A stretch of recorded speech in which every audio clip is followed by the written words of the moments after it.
All right, so here we are, and Kaitlyn has Yes. heap Hello. exploitation. Leakless, what does this mean? Leakless. So what we're doing here is we're using heap exploitation, and we are specifically calling mmap and munmap. Oh. And for people who are unfamiliar with mmap, that is the default function you would use in a language like C to allocate memory on the heap. And glibc, which is the main C library that all the programs link to, uses code in the heap. And it connects to that code in the heap. And the way that gunmap works is that every part of the heap has a size associated with it. And what you can do is you can unmap parts of the glibc library and then remap it with your own code. And so instead of, and this is very similar to like a free glibc free attack, where you're when you try to free invalid memory locations on the stack. But this is much more pointed, and this gets around address-based randomization. You can just throw your own code in there, and essentially what you're doing is you are saying you're ripping out the code that the main library has and just inserting your own. It looks to me kind of like a DIL injection attack. It is almost exactly like a DIL injection attack. In fact, this is a long article. Yeah. But it's a relatively simple attack, which I like. Yeah. And very powerful too, if you can get this working. But unfortunately, you do need to have like kind of the perfect setup to get this to work. You already have to have some sort of code execution. Mm-hmm. But if you can do some ROP chains, to call nmap and move some stuff around, then you could essentially have just like a little ROP loader and then throw your big shell code or whatever you want over in the heap, and then have fun. Oh yeah, it looks great. Yeah. One of the more complicated ones. And here's one that's kind of complicated too. I thought this was bloody awesome. So a new Android malware. And the thing about this one is it's a crypto locker, but it does not encrypt your files. Instead, it puts a screen up in the front that you can't get rid of. So you can't get to anything. And it turns out that there are a whole bunch of Android parameters that will let you put some window on top, like system alert window or something else. And then they keep patching Android to take these away, so you can't keep popping something to the front. So they put AI in this thing.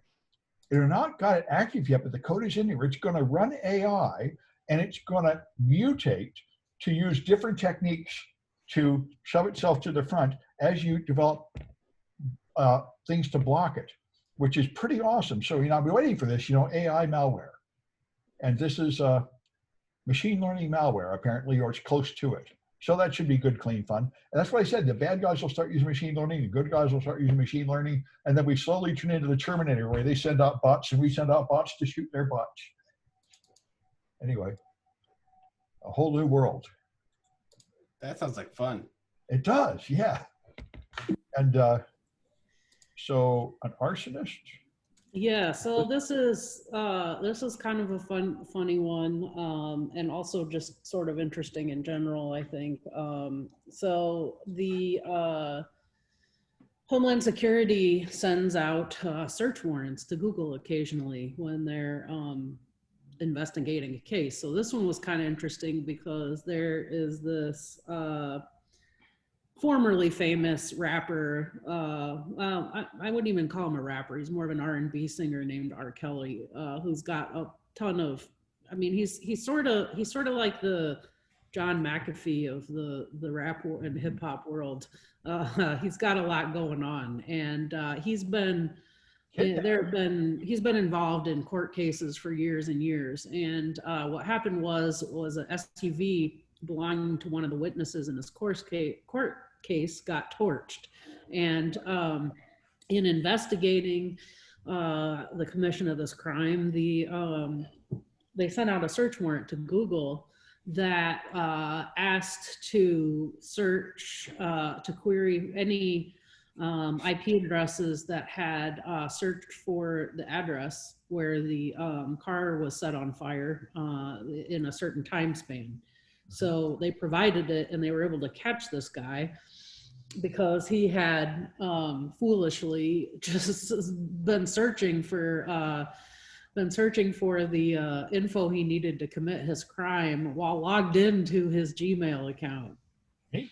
So, if you're gonna do crime, maybe don't be logged into your Gmail account. Now, there are some broader privacy implications to this, in that when a warrant's provided for this, someone could have Googled that address for any number of reasons.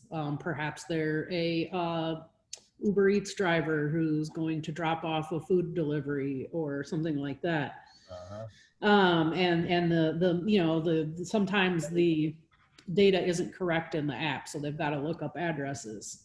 There are a whole ton of reasons this could happen. Google says that they challenge overly direct search warrant requests, but Google says a lot of things. So just kind of interesting to pay attention, just one of those interesting things to consider, in that your own data and IP address may show up during the execution of federal search warrants, even if the case doesn't have anything to do with you. Yeah. Now, it reminds me of the guy last week who wanted to defeat the fingerprint sensor, so he uploaded his fingerprints. Yes, I almost picked that story for one of my stories because it was so good and hilarious. And I mean, a wise person once told me, who was in law enforcement, the smart ones don't get caught. And to a large extent, that's true. These are really, really colossally stupid things that are getting people caught.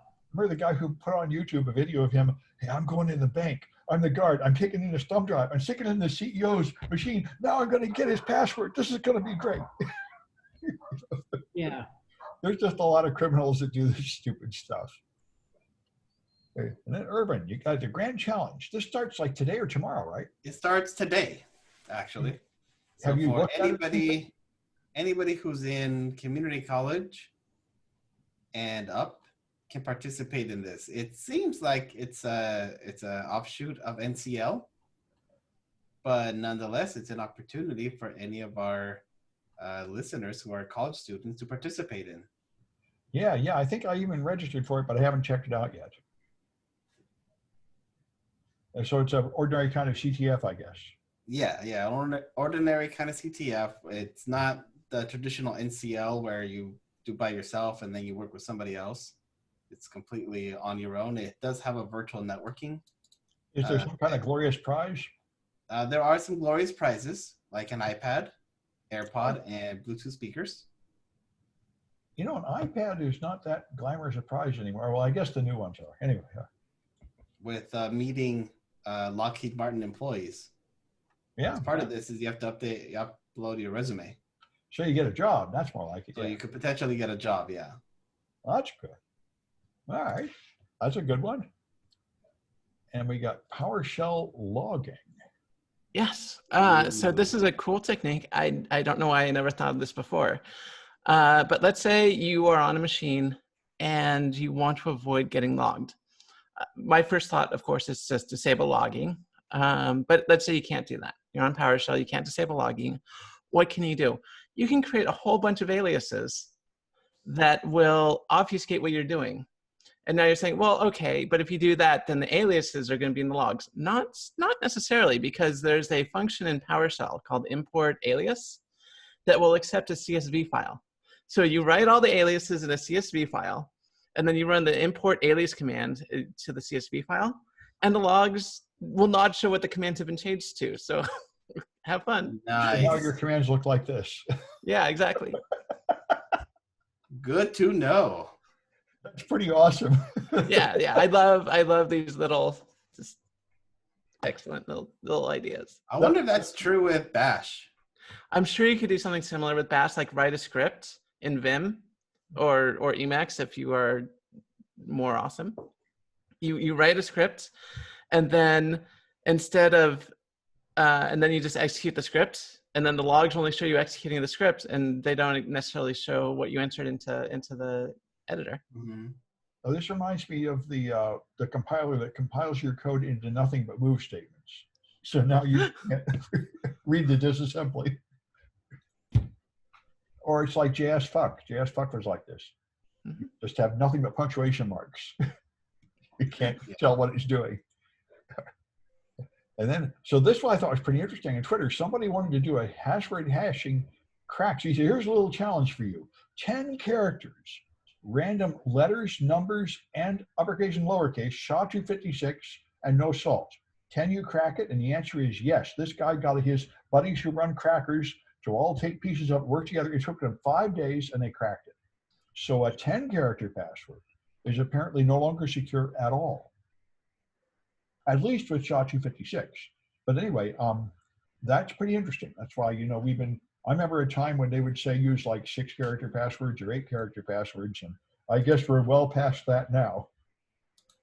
Now I'm using my password, you know, vault to automatically generate passwords. And I'm glad I am, because they look pretty long. But anyway, I thought that was interesting to see the latest evolution of it. And I wondered about this male chastity cage. Like, Yeah. when I So first seen this has got to be the Onion or something. They actually make these things. Somebody pays money. Somebody uses these things. You got to be kidding. not only do people pay them and use money for them, what this reminded me of was, you know, Kaitlyn and I at one point both bought very cheap fitness trackers off of the internet that were loaded with, I guess loaded with, huh? it's kind of fitness, I guess. You could look at it. Well, we bought fitness trackers, and we both knew that they were loaded with vulns and probably all kinds of other goodies. Maybe not the best plan when you're buying a sex toy that's connected to the internet. This seems like a toy. Why would anybody? Anyway. I mean, it's not my thing. I'm not here to shame anyone else's kinks, but Well, to be honest, I haven't ever tried it, but you know. Yeah, I could. Yeah, exactly. I have no firsthand experience, so I couldn't tell you. Maybe it's awesome. I don't know. But if you're into this, maybe don't buy a IoT sex toy off of the internet that is loaded with malware. So It's locked up. This is ridiculous.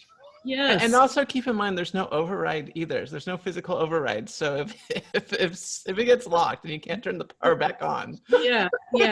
Physical Yikes. override is an angle grinder, which you probably really want to keep that away from your junk if at all possible. So it crashes and you're stuck, and then what are you supposed to do?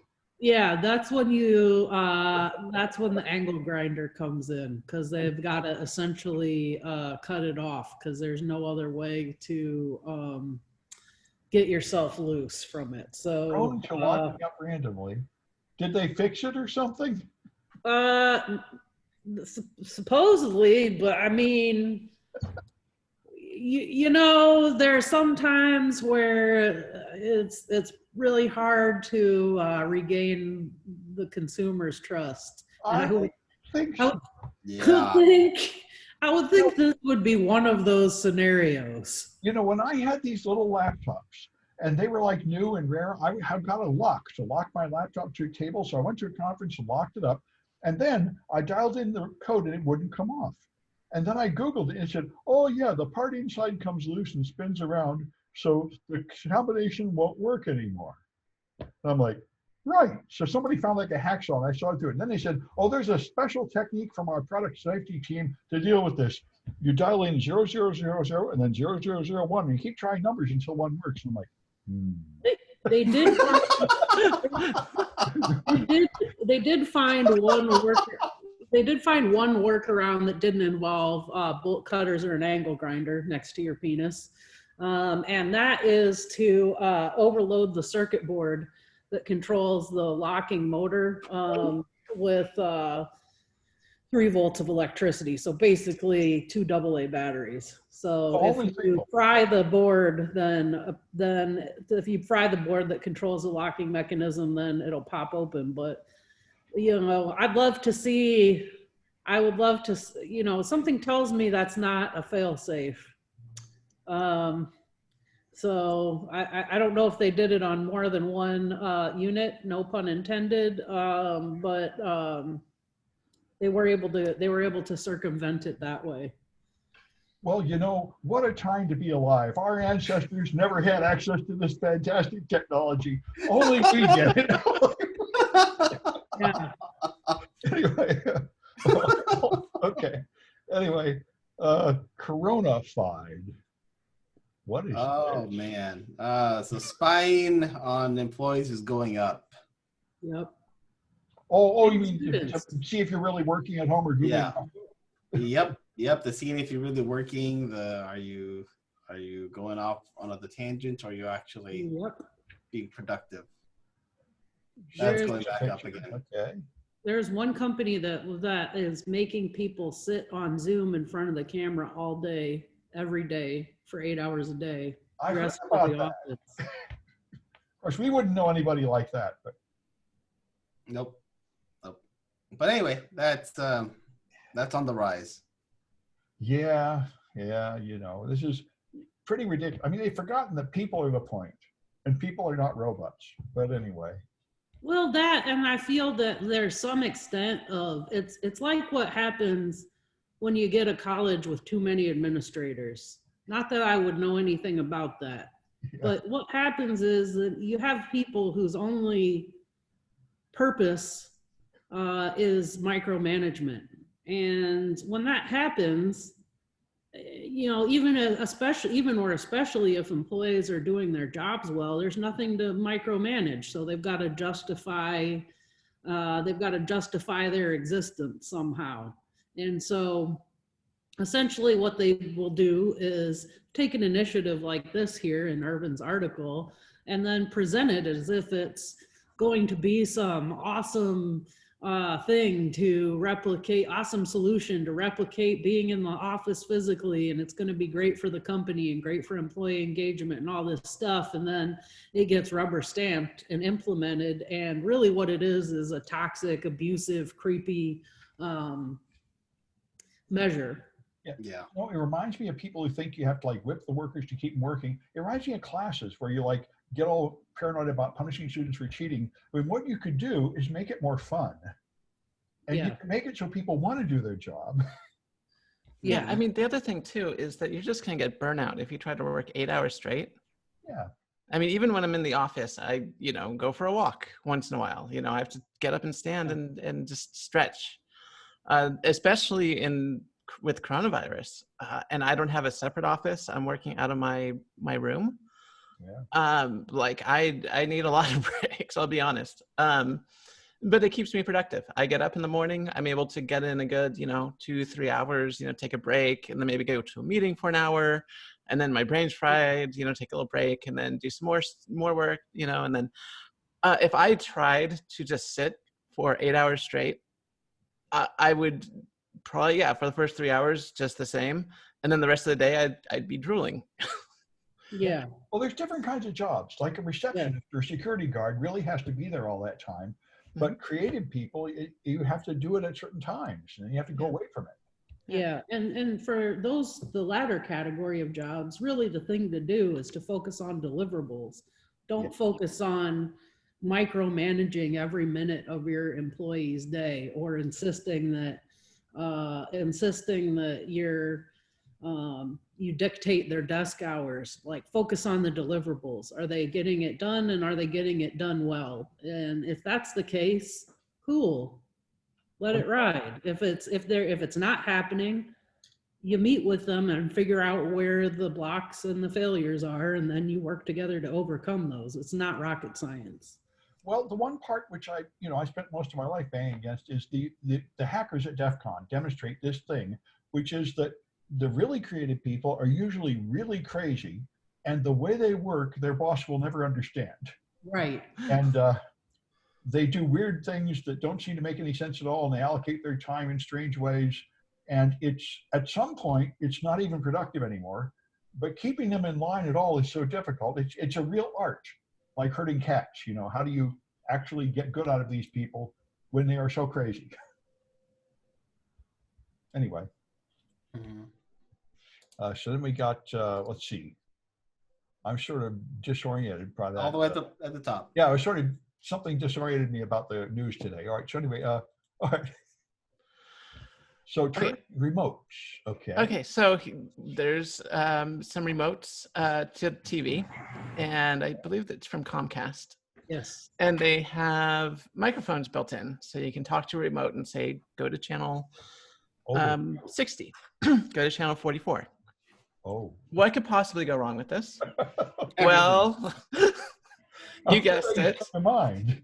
You guessed it. So the way that this remote works is obviously it's an IR transmitter, but it's also an IR receiver.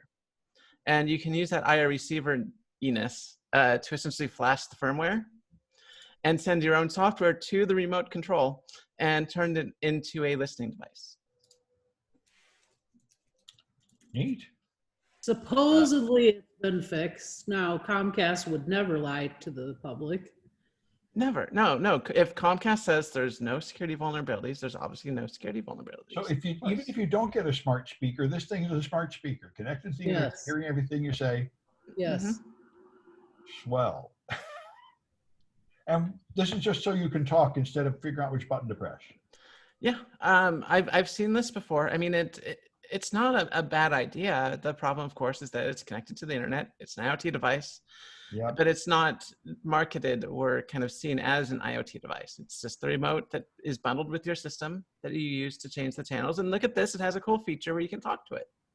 And it only took them 6 months to patch it. Well, that's I've seen worse. I've got a blanket solution for this. Kill your television. Yeah, well, pretty soon they'll put one on your computer somewhere anyway. I've got a microphone on all the time, actually, on this thing. Anyway. Yeah, one thing I took apart my Yeti, and when it is muted, there's physically no signals going to the DSP. So even though it's kind of a software button, it completely mutes it, which is good. But yeah, I mean, all your laptops. Yeah. Your webcam, I know my VR headset has a microphone on it. So if someone really wanted to, I'm sure they could figure out a way to listen. Yeah, I mean, I put paper over the camera, but the microphones, you can't do anything. Yeah. Yeah.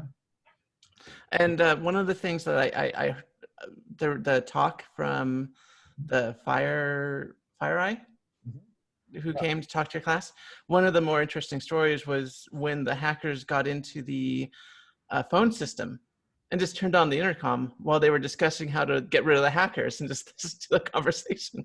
Yeah, that's like Kevin Mitnick. Kevin Mitnick did that to the FBI. He tapped into their discussion about where he was and where to send the agents. He was always one step ahead of them.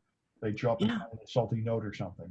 Yeah, I'm thinking what we need is little Ethernet monitor taps. So you plug in one end of the Ethernet to one side, and you plug the other side into your device.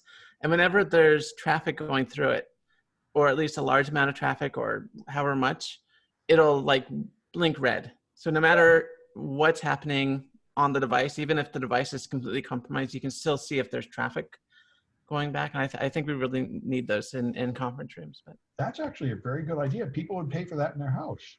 A visible signal to just tell you if somebody is like, that's a really good idea. Yeah. Anyway, I'll probably build I'll build a prototype this weekend. But you should make like a Raspberry Pi, like a Pi hole with lights that show you like traffic and maybe like whether it's suspicious traffic or something.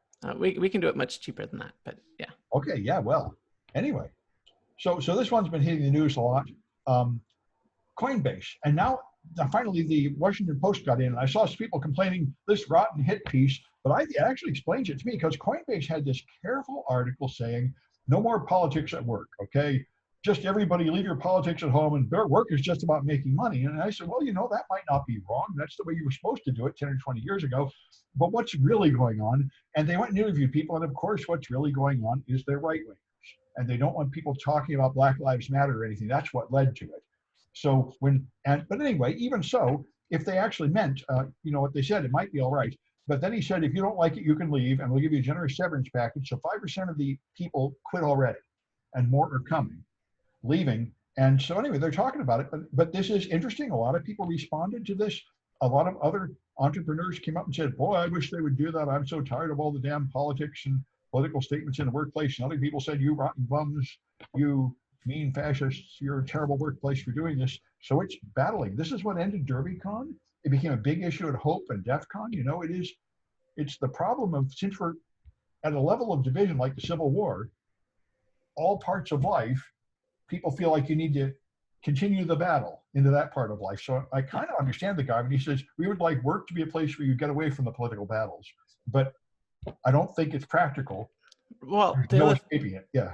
Yeah. The other thing too is that work itself is political. Yeah. So you're But the other thing too is that if this was not also a dog whistle, I would say that's not a bad idea. But the fact is, and I think you mentioned this already, that a lot of the extremists or right wingers who don't like Black Lives Matters, they don't like minorities in their videos and movies, they'll say, let's just keep politics out of it. It's a dog whistle for just saying, yeah, we just don't want to be bothered with diversity and stuff. Well, what I would like to see is real diversity. We see everyone's allowed to have their opinion, and we'll have like a message board or something. And you could even say right-wing things there and everyone wouldn't like fire you immediately. But that doesn't seem to be possible. I wanted to go to Hope and have like a conservative talk or something, but I decided to give it up because the people on the right were so unreasonable, screaming and yelling and stuff. We ought to all be on the same team and we ought to be able to have discussions about it, but it doesn't seem to be happening. Yeah, well, unfortunately, one team has been taken over by certain extremist groups that really have no place in discourse, really. I mean, it's nice to say, oh, we should all have discussions and talk between people and get along. But when there are certain groups that feel like, hey, the Jewish people, should be deported, and we should really make sure that they we should have an all-white country. I mean, there's really no point having a discussion with those types of people, but they are very good at trying to get their foot in the door, which gets back to dog whistling. I think it's going to get better because I've been hearing, like I was talking before we started recording about the analysts that say the Republicans, the conservatives are in fact crashing, losing faith in Trump, abandoning it. I think they're going to go through a period of shell shock and their extreme right-wing stuff is just going to crumble. I think Trump getting the virus really ruined their whole story. Yeah, well, if we can get sort of the extremist, stop pandering to some of the extremists in mainstream politics, I think we can really start opening up these dialogues. And because I really do want to have dialogues between leftist socialists and conservative, fiscal conservatives who want to make sure that we're not overspending. I mean, those are really great conversations to have. Yeah. But in the current political climate, you also have to deal with the fact that the fiscal conservatives are allied with people that want to ban Muslims from the country, and it's like no, it's like we got to separate these two. Well, not all of them. Not all of them, but yeah. You could be a fiscal conservative who wants to have a diverse society, and you can also be a fiscal conservative that wants people to eat and have homes. So I feel like it's all over the spectrum. Yeah. But what's getting the most attention is the extremism, and they're really banging the drum to get people out there, and that's one of the really disturbing things. Right. And then there's the Christians, right? There are people who have real religious faith that don't want to feel like they're being abused. And things about this, because it's like, okay, where? I think something's funny about Liz's sound, eh? Right. Yeah, her internet connection seems a little spotty as usual. Yeah, I think your speech is delayed there, Liz. Must be. Now it's back. Anyway, so you're supposed to tell the police when you get ransomware? Would they care? Yeah. So this is kind of interesting because most companies aren't reporting them, and I wouldn't. Why would they care? I don't tell them when they steal my bicycle either. I mean, are they going to?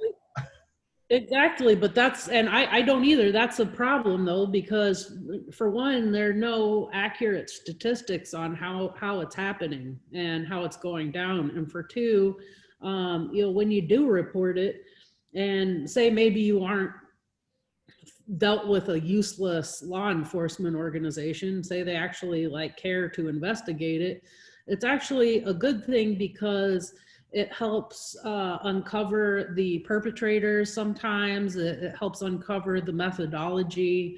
And the more that we know about the way that these attacks are mounted and who they're coming from and who's targeted, the better we can get at preventing them. But I think this is an interesting thing to consider because I live in an extremely high crime area. I'm to the point where I don't report anything anymore because there's no point in doing it. I think for a lot of companies, there's no point in doing it, and it can also be detrimental to them because they could get in trouble, or they could have some kind of they could have internal or even external problems by reporting these breaches. So they keep it private. They contract with fixers, essentially, who go in and negotiate paying off the ransom, which is the other problem in that when you don't call in law enforcement and you don't report it to anyone, you just pay the ransom. It just encourages the threat actors even more, because it's like, all right, well, I'm not worried about getting caught. I'm just planning my negotiation session with your fixer to see how much money we can get, What about breach disclosure laws? Aren't you required to report these things? I'm not sure that that's the case. Now, the SEC had just put out some stuff recently about that, but I don't think that it applies to everybody, and I don't think it's necessarily, how would you enforce it at that point, unless you're doing audits, unless there's some kind of compulsory compliance audit like PCI in the future. I don't see how you'd catch it. Well, it'd be like any other crime. I mean, if somebody reports you or if they catch you or something, just like theft, you do it. If nobody finds out, you get away with it, but eventually some information gets out. Anyway, that's interesting. What I would like to know is, what is law enforcement going to do to help you if you tell them? That would motivate. I think it depends on the agency. Some will actually pursue it and try to help you. Others will do nothing at all.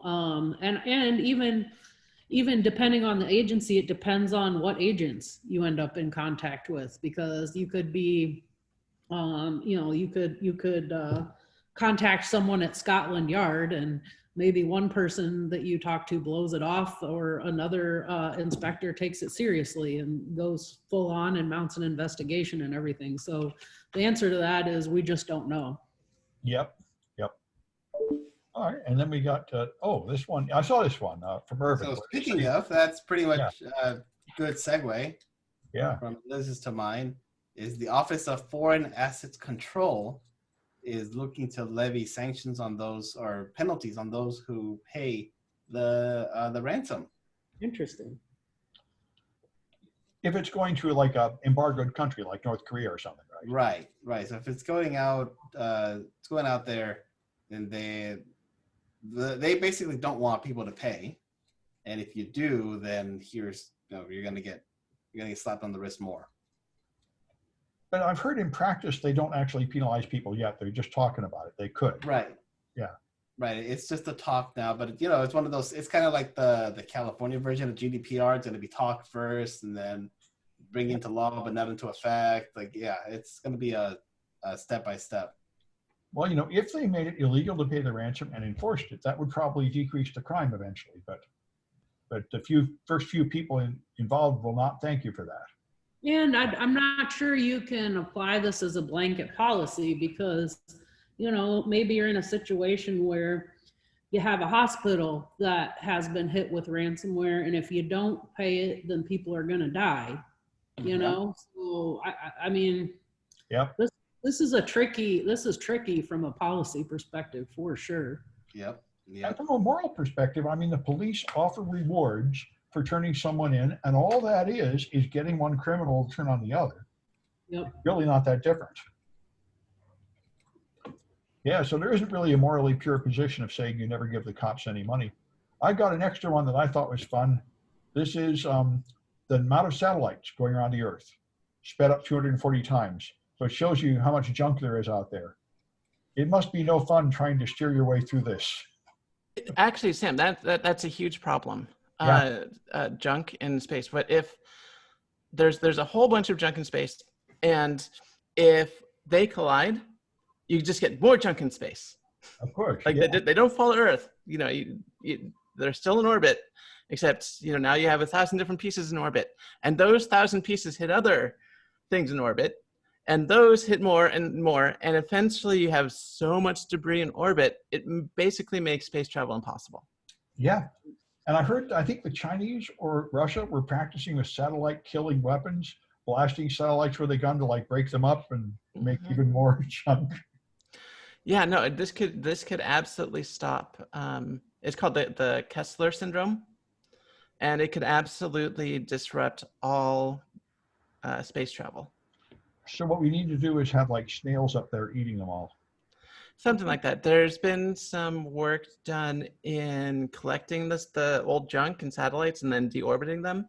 That's actually one of the reasons why, if you look at this map, a lot of these satellites are so close to Earth, because there's really no definite boundary where the atmosphere ends. And so what you can do is you can put satellites just high enough that they're still, you know, in quote unquote space, but there's enough air friction that they'll slow down over the next decade or 2 or 3 or 4. So Yeah, it makes sense. I saw people making little like robots that float around in the water to pick up all the plastic. Just sort of, they seem like you need that in space. You absolutely do. I mean, there's really not much in the way of regulation for this because you can't really regulate it. Well, you could, of course, you know, require you to like submit to some kind of agency and get permission to put up a satellite, and might be something that nations to sign up on board with it, like nuclear or arms control or something, but we're nowhere near that yet. Yeah, you'd have to have the entire planet on board with this, and well, that might be a bit of a challenge. A lot of satellites. I bet it's not very many, but what do I know? Anyway, I thought that was fun. Any more comments? Well, stop the recording then.